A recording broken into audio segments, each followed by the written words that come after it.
She's got one topic, herself, and one speed, and it's how awful it is to be her. But don't you want to look like her and go to her affiliate link and buy the outfit that she wore at Bondi? Irwin could teach Prince Harry a thing or two about the loss of a parent and how to function with joy afterwards and learn the lessons and just contribute positively to the world. So now I'm kind of like, maybe actually this relationship should develop. The Irwin family reportedly refusing to meet Harry and Meghan during that Australian tour says a lot more than people first realised. It wasn't just some random snub.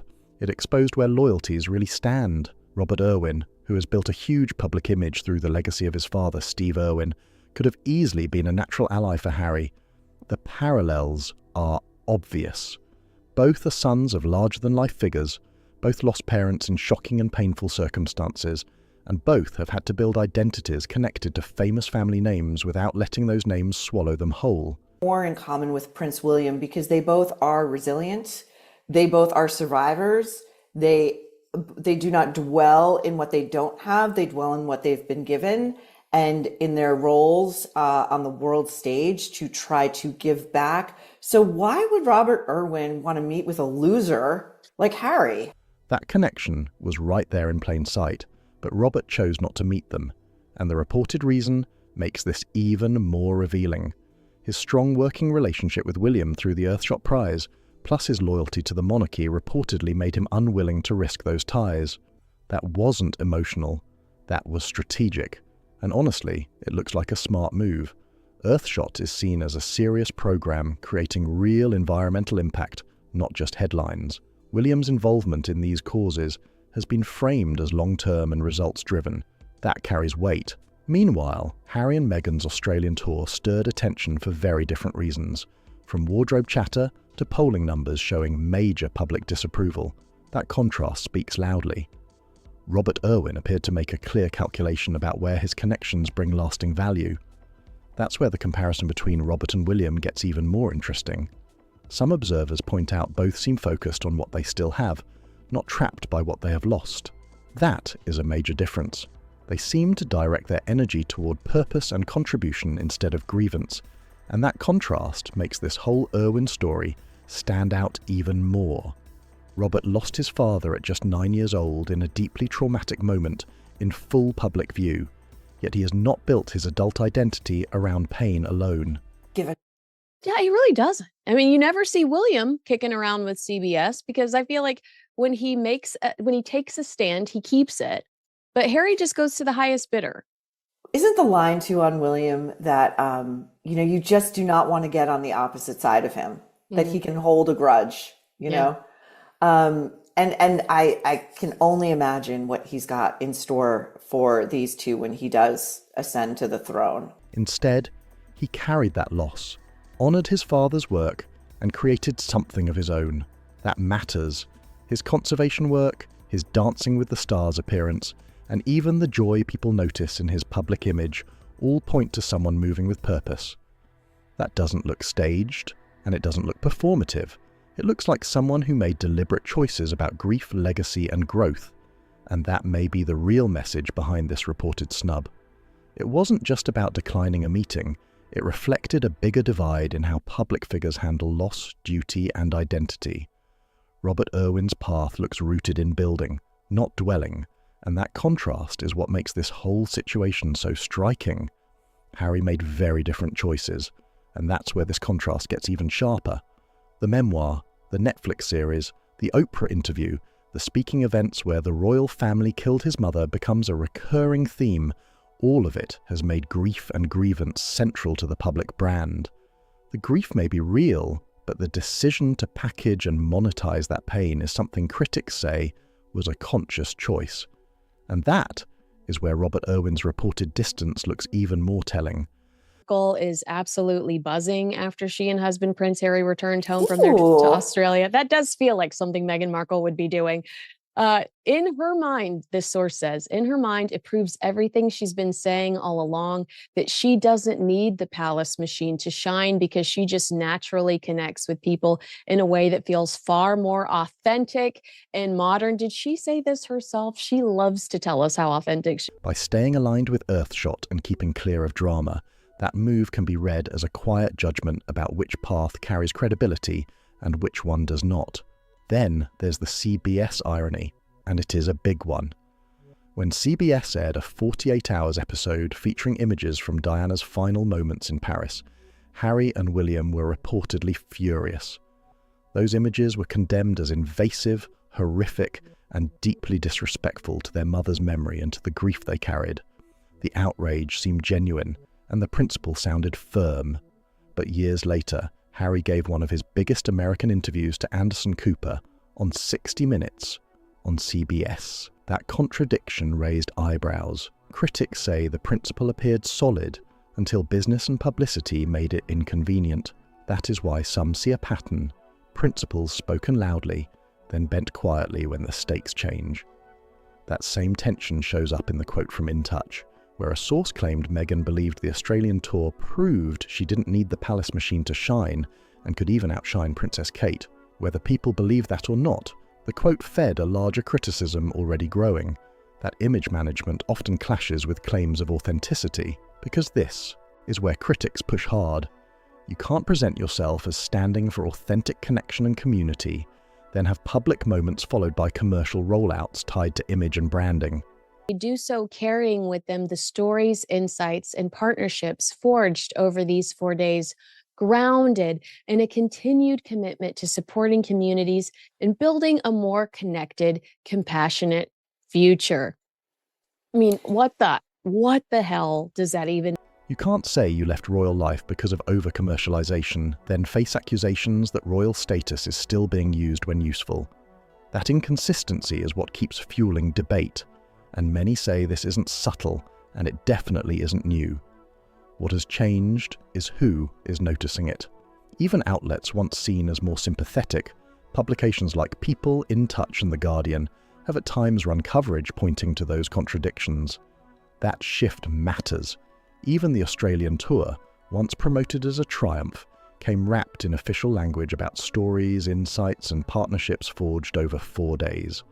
But critics argue the deeper story was something else entirely. It was about perception, about reputation, and about whether the gap between message and conduct has become too visible to ignore. And that may be why the Irwin angle hit so hard. It wasn't just about one declined meeting. To some observers, it symbolized a bigger verdict forming around who is seen as building something lasting, and who is seen as turning every conflict into content. That is the scandal people keep circling back to. In there, they toss all these generalities around, like building communities and taking stories and blah, blah, blah. It's like, what does it mean? Yeah. What did you do? What did you actually? That phrase about a continued commitment to supporting communities and building a more connected, compassionate future sounded polished, but critics slammed it as pure word salad with no substance. Big language, dramatic tone. But where were the specifics? What communities exactly? What partnerships? What measurable outcomes came from it? 61% of the people surveyed in Britain said that they did not want Harry and Meghan to continue to monetize their titles. Those questions kept coming. Critics pointed out that traditional royal tours were usually tied to concrete deliverables, trade support, diplomatic ties strengthened, charities spotlighted, causes advanced with institutional backing. There was usually something tangible to point to. But with the Sussex tour, critics argued the departure statement was packed with vague language and short on hard results. And that became a major talking point. Instead of clear institutional outcomes, skeptics said the attention seemed to flow toward commercial activity, fashion exposure, branded associations, and retreat promotion. That contrast did not go unnoticed. Then came the editorial reactions, and some were brutal. One assessment reportedly said the blend of charity messaging and commercial style left people confused at best and irritated at worst, even warning it might be something to think twice about before repeating. That was a striking verdict, especially because it did not come from a clearly hostile outlet. What do you think would happen first? The palace stepping in and saying, check yourself before you wreck yourself, or Harry and Meghan listening to legitimate feedback, like we're seeing circulating all over the internet, all over the world, and going, no, that this doesn't work. Maybe we need to reconsider how we do this going forward. Well, like all narcissists, true malignant narcissists. They never admit that they're wrong. And when that criticism was stacked beside polling numbers and sharp commentary from Australian analysts, it created what many saw as one of the toughest media reviews the Sussex operation has faced in years. That is where the comparison to the 2018 tour got even more dramatic. Back in 2018, criticism centred more around cost, with the broader narrative still framing the tour as a success. But critics say the 2026 verdict looked far harsher. This time the words being thrown around were confused, irritating, and even unsuccessful. That is a massive shift in tone. Then there is the polling, and this is where the pressure grows. Reports that 61% of surveyed Britons did not want Harry and Meghan continuing to monetize their titles have been framed by critics as an early public verdict before any summer return even begins. That makes the coming return look like more than just a visit. It looks like a test. The Sussex team may describe its model as a blueprint and a proven success, but critics argue the public reaction suggests something very different. To them, it looks like a model many people do not want repeated. And that is the real question hanging over everything now. Does that polling reflect lasting opposition, or can carefully managed coverage shift perceptions? The summer return may end up answering that in a very public way, and that is where the real drama could explode. Callaghan's claim that the palace will stay maddeningly passive under Charles, and that the strongest response to Harry's summer return may simply be grey-rocking, paints a very revealing picture of what could be coming. No dramatic showdown, no public clash, just silence. And sometimes silence can hit harder than confrontation. The argument is that Charles does not rush in to intervene. William keeps that wall of silence firmly in place, and the institutions Harry hopes to engage with around Invictus will make their own cold calculations about whether involvement serves them. Rocking when Harry returns to England this summer. I doubt Meghan will be in tow. I think, like all great bullies, allegedly, reportedly, she is a bully. She is also a coward. Yeah. She can dish it out. She cannot take it. And then I think we'll be getting some leaks as usual from Camp Sussex that, like, a reconciliation is in the cards. Things are different now. That always comes out of Camp Sussex. That is where the real drama may unfold, not through royal statements, but through quiet doors opening or staying shut. Then came the sharp comment that Meghan may not be in tow, with critics framing it as reluctance to face the same scrutiny she often directs outward. That kind of line sparked attention because it feeds a broader narrative already surrounding the summer visit.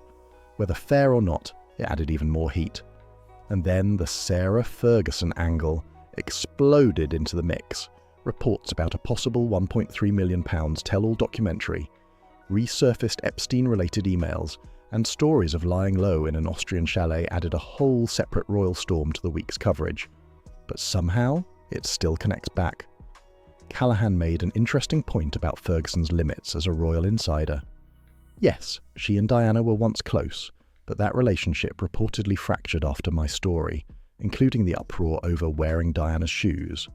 Critics say that matters because it means Ferguson may have been cut off from Diana during the very years when the most explosive insight might have existed. That is why some argue any Ferguson documentary could be far more self-serving than devastating, more memoir than revelation, more personal spin than institutional earthquake. Then the focus shifts to something even bigger, Queen Elizabeth II's official biography, and this is where it gets truly fascinating. Who writes it? Why has it taken so long? And will the Diana years be handled honestly? Those questions carry enormous weight. Some critics speculate Charles has been cautious because an unfiltered account of those years could raise uncomfortable questions about his own role. And that feeds a larger criticism that personal calculations sometimes override institutional transparency. That is a serious accusation. Then there are the Queen's diaries, if they exist in the form multiple sources have long suggested. If those records contain her candid assessments of people and events that strained the monarchy, from Andrew controversies to the Sussex era, they could become one of the most important royal primary sources ever, and that is where this turns explosive. Let's talk about the troubled two from Montecito, who seem to still think that they are members of the royal family and can do their own state visits. They've recently gone down to Australia and seem to be, for instance, going on what look like philanthropic trips. But at the same time, Meghan Markle's then been attempting to flog copies of the clothes she was wearing that day on an internet site that she herself has now invested in. What the Queen didn't want to happen, i.e., those two using their royal titles to try and spin some profit, it seems to be exactly what's happening now. Because an authorised biography drawing honestly from material like that would not just be another royal book, it could become the strongest institutional account yet of what really happened behind the scenes. That is why this story is bigger than Harry's summer return, or even Sarah Ferguson headlines. It touches legacy, control, history, and who gets to shape the official record. And if that record is ever told without filters, it could shake far more than people expect. Whether an authorised royal biography delivers an honest record or carefully steers toward minimum embarrassment may become one of the biggest questions of the coming years. Because this is not just about history, it is about who controls the story that survives. Some have drawn a striking contrast. Jackie Kennedy reportedly burned letters and kept no diary, but Queen Elizabeth is widely believed to have kept detailed records and even left wishes in writing about what should be known about the years that troubled her most. The Diana years, the Andrew controversies, and the Harry and Meghan era. If that is true, those records could be explosive, and that creates two possible biographies. One version tells the honest record, messy, uncomfortable, but real. The other smooths rough edges, protects institutions and manages reputational damage. That is not a small difference. That is the difference between history and image control. And critics say the material for an honest record is already piling up. They point to years of disclosures, reports, lawsuits, leaked messages, disputed statements, public repudiations, pool photographs, polling numbers, commercial controversies, refund complaints, and even the debate over products tied to royal titles. Supporters and critics may interpret those events differently, but all of it forms part of the broader record. That is what makes this so significant. A biographer willing to use all of it could produce something far more revealing than a ceremonial royal account. The material is there. The question is whether anyone uses it, without fear or filtering. Then comes the summer return, and suddenly this stops being abstract and becomes immediate. The so-called blueprint has been announced, the institution is watching, and public opinion is already moving. That is where critics say the real verdict may not come from palace aides or polished press releases, but from ordinary people reacting in real time. Even that image of the woman on the beach in Sydney, hearing the entourage approach and returning to her journal, has been framed by commentators as symbolic. To them, it represented a public judgment no managed narrative could fully control. That is powerful. And then there is the tour's unofficial departure statement, which drew so much scrutiny. Yeah, I mean, I'm a royal editor of the Sunrise show in Australia. I know Australia quite well. I didn't go in this one because I'm a royal editor. I don't cover sort of non-working royals that well, actually. So they were described as non-working royals. However, I would say this, that there is a problem for the royal family going forward because the size of the crowds were big and the media attention towards Meghan and Harry was huge. Now, I know that we at this end are saying, we should ignore them. And we should, and I didn't go down there to cover the story. But they are getting attention and they're getting traction. This is exactly why the Queen said you can't be half in, half out, and you can't be a signed-up full working royal if that's the case, because ultimately the monarchy has to. It's getting enough money from the taxpayer anyway with all the security it's paid for. You can't start, adding bits on and said, The Sussex team framed the trip around partnerships, insights, and compassion, but independent editorial voices kept asking the same hard question: where were the concrete outcomes? Because that is where critics keep drawing the comparison. Working royals traditionally return from tours with documented results, charities issuing statements, donations announced, programs highlighted, causes advanced, something measurable left behind. That is what people look for. And that is why this debate keeps growing. It is no longer only about personalities, it is about accountability, legacy, and whether narrative can keep outrunning the record. Because if an honest biography ever pulls all these threads together, it may tell a far more dramatic story than any headline has yet revealed. Critics say the biggest difference comes down to one thing: documentation. With traditional royal tours, diplomatic outcomes are often recorded through Foreign Office channels, trade support can be reflected through business groups, and the impact of visits is measured by institutions outside the palace itself. That matters, because the results are not just claimed, they are independently documented. And that is exactly where critics say the Sussex tour faced hard questions. They argue the departure statement was full of broad language but lacked evidence of specific outcomes. No detailed institutional record, no major announced deliverables, no clearly documented follow-through tied to many of the stops. That became a major point of criticism. Questions were raised about whether visits to places like the Royal Children's Hospital in Melbourne or the Macaulay Refuge translated into any publicly announced additional support. Critics said they saw symbolic visits, photographs and publicity, but not the kind of measurable commitments they associate with traditional royal engagements. The Bondi Beach visit drew similar reactions. Some critics argued what followed looked more focused on imagery than institutional action. They pointed to publicity around fashion and retail links, claiming attention drifted toward commercial association instead of charitable outcomes. That fueled even more debate, and this is where the criticism gets sharp. Some argued the language about compassion and connection sounded meaningful, but remained so broad it was hard to verify. Powerful words, but where were the specifics? That question kept echoing. Then critics drew the comparison with Catherine and other working royals. They argue official engagements often produce a paper trail, organisations issue statements, funding gets announced, patronages are strengthened, programmes are highlighted. There is usually a concrete record showing what actually happened. That is the key distinction critics keep hammering. Or get paid for appearances and then boost it by investing in companies that are set to flogging your wares. It's ridiculous, and they must realise that. Unless I know that Harry's not the sharpest tool in the shed, but he knows exactly what he's doing. If something substantial happened, they say the departure summary should contain specifics. If it leans heavily on sweeping generalities, they argue it can look more like managed performance than documented impact. That is a brutal contrast. And then there is what some call the other record, the unofficial one built from headlines and controversy. Critics point to reports about 47 paying guests, the 30-minute event, refund complaints, clothing listings, formal complaints, and even references to empty barricades. Fair or unfair, they say that became a competing narrative running alongside the official one, and that may be the real battle here. Two records exist at once, the polished narrative and the critical one.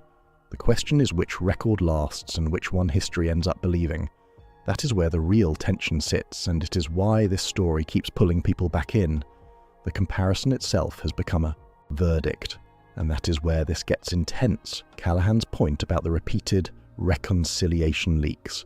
After nearly every reported Harry Charles contact has fueled a major question, is reconciliation being pursued or publicly staged? Critics have noticed a pattern. Reports surface claiming reconciliation is in the cards. Then come stories of palace frustration that even private efforts at repair were allegedly leaked.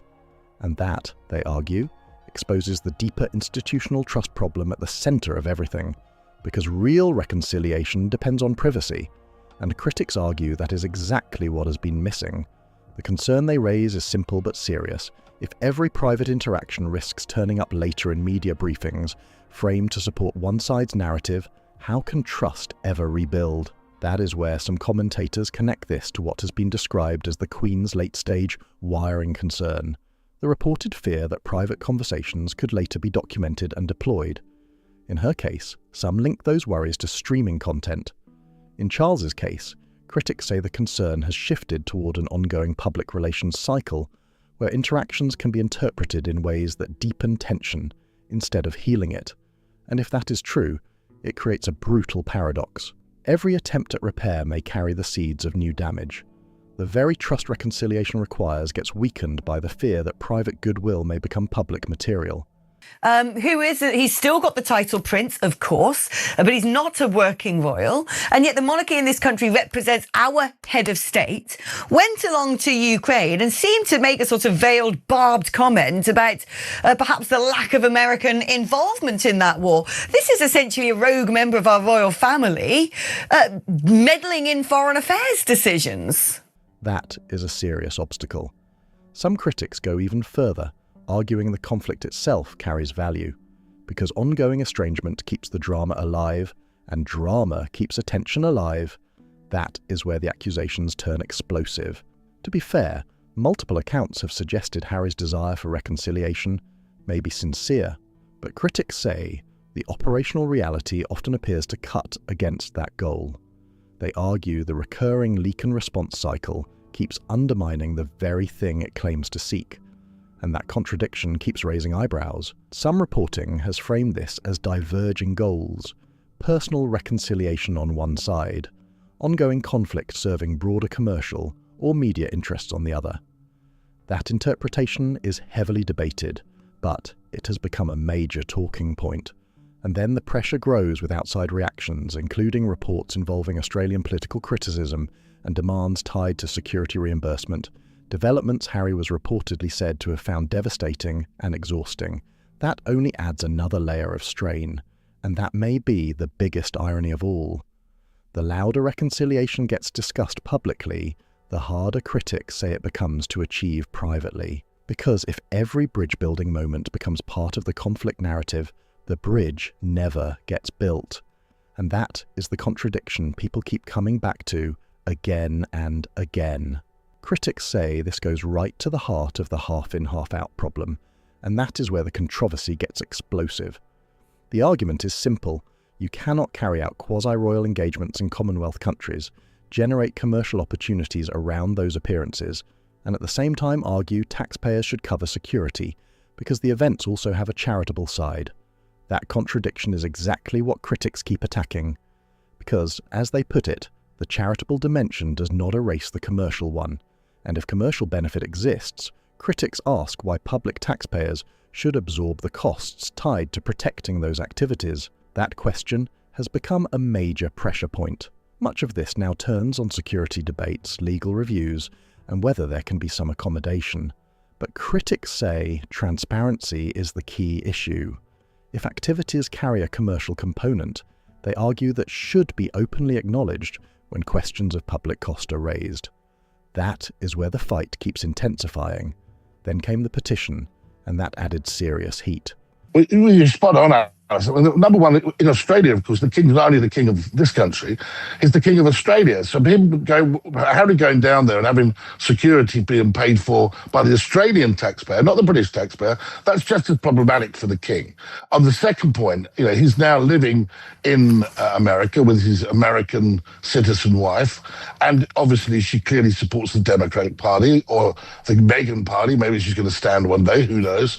But the reality is, Harry, by going very partisan, is embarrassing his father just before he arrives on what I believe is one of the most important missions of his short reign. And it's difficult enough as it is without these sort of silly comments from Harry. I'm not saying I disagree with what Harry said, but the timing is wrong. Reports that 45,000 Australians signed opposition to the visit and rejected taxpayer-funded security were framed by critics as more than just polling. It was organised resistance, and critics say there is a big difference between passive disapproval and people actively signing their names in protest. That is why some say this number carried weight beyond raw percentages. Yes, the Roy Morgan disapproval figures drew huge attention, but critics argue a petition signals something different: active opposition, not just frustration measured in a survey. That made it harder to dismiss. And for a tour some supporters described as a roaring success and even a blueprint for future tours, critics say that is a data point impossible to ignore, because blueprints are supposed to inspire replication, not trigger backlash. Then attention shifts to Britain, where critics say a similar dynamic could emerge during the summer return. With deeper institutional memory and years of accumulated grievances, Some argue the scrutiny may be even tougher. Polling suggesting 61% of Britons opposed continued monetisation of royal titles has been framed by critics as Britain's version of that Australian resistance. Not a petition movement, but still majority-level opposition. And that matters. Of course, supporters may hope summer coverage shifts perceptions. Critics, meanwhile, argue the honest record keeps building regardless. And that is where Robert Irwin's reported refusal to meet the couple becomes symbolic again, because critics see that as a microcosm of a broader public verdict. Here was someone who, on paper, had every reason to connect, shared themes of parental loss, Australian prominence, environmental overlap, yet reportedly kept his distance. And to critics, that looked less like one social choice, and more like a quiet signal of where sentiment may be moving. That is why this story keeps hitting nerves. In the end, critics say Robert Irwin made a simple calculation: the costs of association outweighed the benefits. And that may be one of the clearest signals in this whole saga. The reputational risk, being linked to figures critics accuse of generating controversy wherever they go, may simply have looked too high. And for someone whose Earthshot relationship ties closely to William, that calculation may have been even more obvious. Because what exactly was the upside? Critics argue no major conservation breakthrough was likely to come from a zoo visit, no meaningful development for Robert's mission, no concrete gain for his public work. So from that view, the choice looked practical, not personal. And that makes it even more striking. And it doesn't help. You can't, again, it's a question of wanting your cake and eat it. That's what it basically boils down to here. He wants to have the attention of a prince to make these statements, but yet he wants to be a private person and he wants to make his money and be paid for such appearances. Let's be very, very blunt. If he was just a retired army captain, no one would give a damn. Then comes that powerful image of the woman on the beach. The entourage approaches. She looks up, then goes back to writing. Such a quiet moment, but critics have treated it almost like a symbol. To them, it captured public indifference in one scene, and they say the same verdict showed up again and again in the Roy Morgan numbers, in editorials warning against repeating what they called a confused model, in the petition signatures, in the British polling, in reports and commentary piling up from multiple directions, different voices, different forms. But critics argue the pattern looks remarkably similar. That is what makes this bigger than one tour, because supporters may have framed it as a roaring success, even a blueprint for the future, but critics say much of the outside reaction pointed the other way. And that clash of narratives is at the heart of everything. Look at the details critics keep pointing to: the 47 paying guests, the product controversies, Robert Irwin's refusal, the woman on the beach, the 45,000 petition signatures, the 61% British polling, the Roy Morgan disapproval figures, financial reporting, royal disclosures. Critics say each piece alone may be debated, but together they form a much larger picture, and that is the real bombshell. The same assessment appears from different angles, through public reaction, media scrutiny, and institutional silence. Critics say that is not random, that is a pattern. And as some commentators put it, the permanent record does not disappear, it accumulates. That may be the deepest point of all, because whether the institution responds this summer or later in William's eventual reign, many believe that record will shape what comes next. Even Harry's own spare audiobook reflection, describing waiting after Philip's funeral and seeing Charles and William approach united in a way he found threatening, has been seen as one of the most revealing passages of all. Because to critics, it exposed the deeper conflict beneath the headlines: family fracture, institutional tension, and a struggle over legacy itself. And that is where this story leaves off, with the evidence building, the institution watching, and the next chapter still unwritten. But what do you think? Was this a misunderstood success, or a blueprint already falling apart? Let me know in the comments. If you enjoyed this breakdown, make sure to like this video, subscribe for more royal analysis, share it with someone following this story, and drop your thoughts below in the comments.